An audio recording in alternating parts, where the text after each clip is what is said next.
القراءة نعمة أوصى بها رب العباد. اقرأ فإن العلم مثل الصبح من بعد السواد. السلام عليكم ورحمة الله تعالى وبركاته. لما أصحابتي نوgu qaaliga ah kusoo dhawaada kanaalkayaga mar koobaad iyo mar labaad iyo mar saddexaadba. insha Allah maanta oo Jimcaha waxaan isku dayi doonaa inaan soo qaadano sheekooyin aad wax badan ka faa'iideysataan. Jimco walba oo sidaan oo kalena waxaan isku dayi doonaa haddii Ilaahay idmo inaan sheeko soo qaadano. maantana sheekadan u horumarin doono waxay noqon doontaa sheeko la yiraahdo waa maxay qiimaha noloshaadu, oo ka hadlaysa qiimaha noloshaadu ay leedahay. maalin maalmaha ka mid ah wiil baa aabihiis wuxuu weydiiyey, aabe waa maxay qiimaha noloshayda? aabihii marka wuxuu ku yidhi, ma waxaad rabtaa inaad ogaatid qiimaha noloshaada? wuxuu yidhi, hadday saas tahay qaado dhagaxan oo suuqa u iibgee. haddii cidi ku weydiisana qiimihiisa 2 farood oo keliya kor u taag, wax hadal ha oran. wiilkii sidii buu yeelay, wuu dhaqaaqay, suuqii buu bilaabay inuu dhex socdo. asagoo sidiisa isaga dhex socda baa wuxuu arkay qof haweeneye baa dhankiisa soo aaday. haweeneydii baa weydiisay oo ku tiri, dhagaxa meeqaad iibinaysaa? waxaan rabaa inaan beerteeda yartaa aan dhigtay aan ku quruxsade. wiilkii ma aanu hadlin, 2 farood oo keliya ayuu kor u taagay.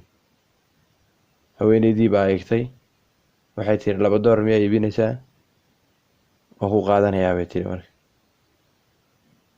wiilkii markuu hadalkaas maqlay gurigii wuu soo noqday. aabihiis ayuu sheegay wixii dhacay. wuxuu ku yidhi, aabe qof haweenaya baa rabtay inay dhagaxa ay $2 ku gadato.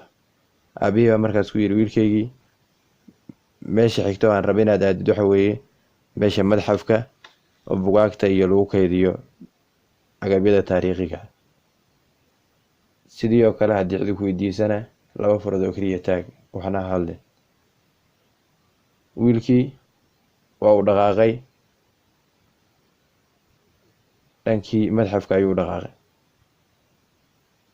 wuxuu cabaar dhex joogaba waxaa soo wajahay dhankiisa soo aaday nin dhalinyaro ah oo rabaa isagana inuu iibsado dhagaxii.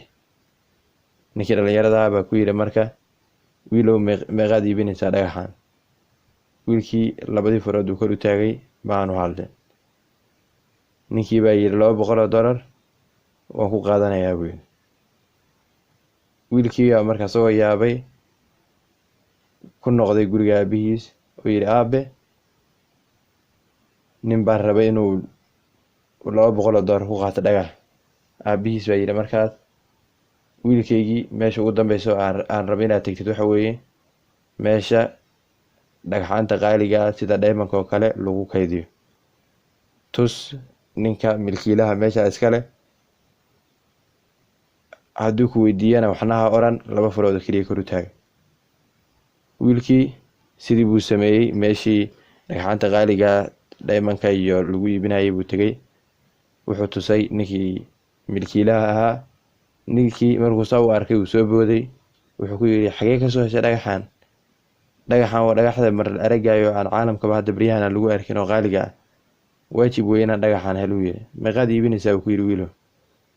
wiilkii marka 2 farood buu kor u taagay, sidiisii maanu hadlin. markaasuu yidhi, $200,000 miyaa iibinaysaa? waan ku qaadanayaa buu yidhi $200,000. wiilkii hoyaaban oo wuxuu dhaho garan la ma dhaqaaqay. marka wuxuu dhahay marka, aabe nin kale baa isna raba inuu $200,000 ku iibsado dhagaxi. aabihii baa markaas ku yidhi, wiilkaygii hadda ma garanaysaa buu ku yidhi qiimaha noloshaada? waad aragtaa buu yidhi wax micno ah ma sameynaysa meeshaad ka timid, meeshaad ku dhalatay, midabka jirkaaga iyo lacagta ay haystaan qoyskaagu toona. waxa micnaha sameynaya oo keliya waxay tahay meeshaad dhigto noloshaada iyo sidaad adigu u dhaqanto. laga yaabe inaad noloshaada oo dhan aad u noolaato adoo isku arkay inaad tahay oo keliya dhagax $2 oo kale laga yaabo inaad noloshaada aad ku hareereysay dad qiimahaaga u arkay inaad tahay dhagax $2 oo kale ah, laakiin cid walba diamond baa ku dhex qarsoon. annagaana dooran karna cidaan isku hareereynayno inay yihiin dad arka qiimaheena iyo diamondka nagu dhex jira. waxaana dooran karnaa inaan nafteena geyno suuqa ama meesha lagu kaydiyo dhagxaanta qaaliga ah sida diamondka oo kale. sidoo kale adiguna waxaad dooran kartaa inaad aragto qiimaha dadka kale, waanaad caawin kartaa dadka kale inay arkaan qiimahooda ama diamondka ku dhex qarsoon. xigmadda ama waraaqdan ka dhex qaadanayna sheekadeennana waxay noqonaysaa u doora asxaabtaada si xigmad leh, waayo waa taas waxaa ku aamin doonta ama qaabeyn doonta noloshaada, wax badanna ka bedeli doonta. asalaamu calaykum waraxmatullahi wabarakaatu.